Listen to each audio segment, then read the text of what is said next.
Welcome to Indigenous Voices. This week we speak with Colin Andrews on the reopening of the Tocuma Indigenous restaurant.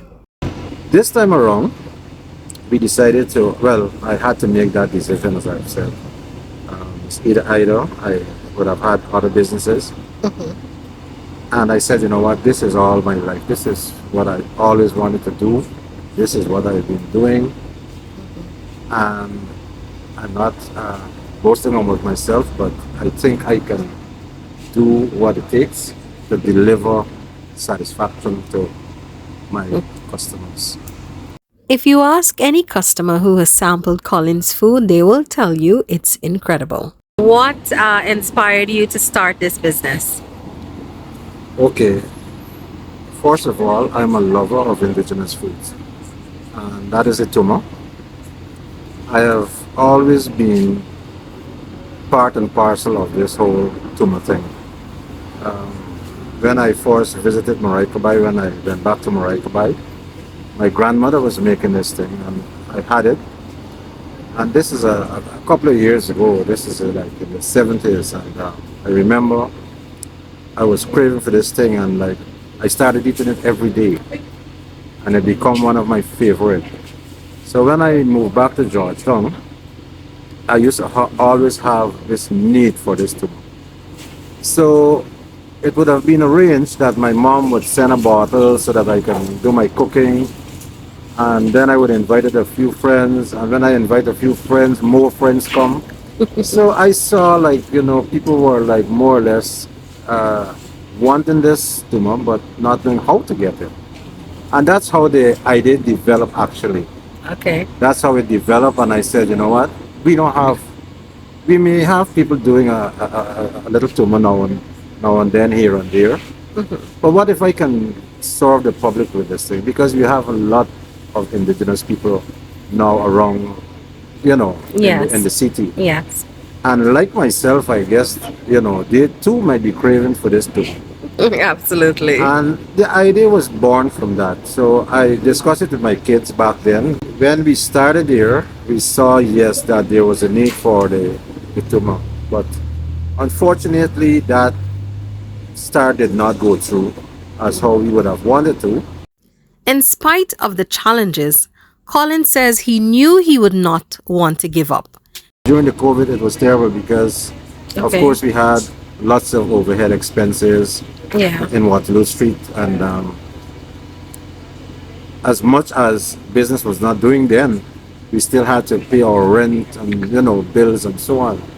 So we decided that we should close the business because it's not working out, Okay. and the bills were very high. It was almost like over $900,000 for the month.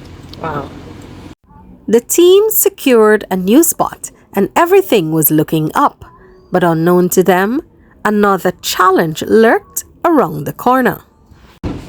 So we started here, and unfortunately, and I cannot give myself the privilege to say who it was, somebody decided to sabotage the place, to actually burn the place. That had given us a big setback, because this, as normal as how it looked, it's far more expensive than if you had put zinc sheets. Yeah. Because of the uniqueness of our foods and what we are trying to display, we choose to rebuild it back with the leaves. So that hit us hard because, of course, it carry a cost. And we rebuild, and then unfortunately I had an accident too. And with that accident, we had to close, because I'm the person who actually prepares the meals, and as you can see, this is our comeback. So feeling a little better. I was out for a while. Okay. I spent some time away from here, and then of course the idea was always there. We were never giving up on it. As I said from the beginning, this is always my ego. This is always something that I wanted to do. This is something I wanted to grow. And I realized that even though when I started and I put it into the hands of somebody, it don't work out that well. Sometimes, you can become bad friends, because of, Yeah. things can happen.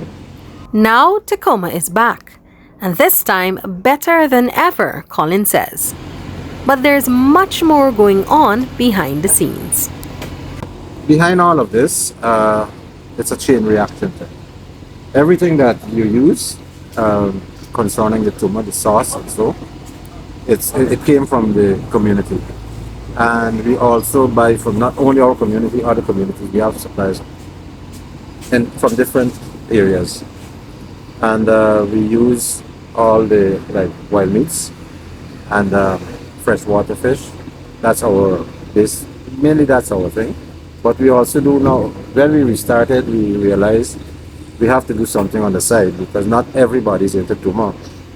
So we have an additional cuisine, maybe fish curry, or we can have a cook up, or something on the other side.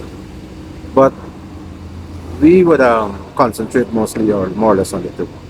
With that, of course, when you support us, we're supporting a community, a set of people who are getting the cassava bread cell, who are getting the tuna sauce cell, you know, whose farm is not going at waste, because now they have a market that they have to supply. And I think they're so happy because now they would call and say, how much must we bring next week and so on. So the business just restarted and we're looking to expand and hopefully we can reach uh, reach our destiny whereas we can have lots of customers and we can have the supply for lots of customers.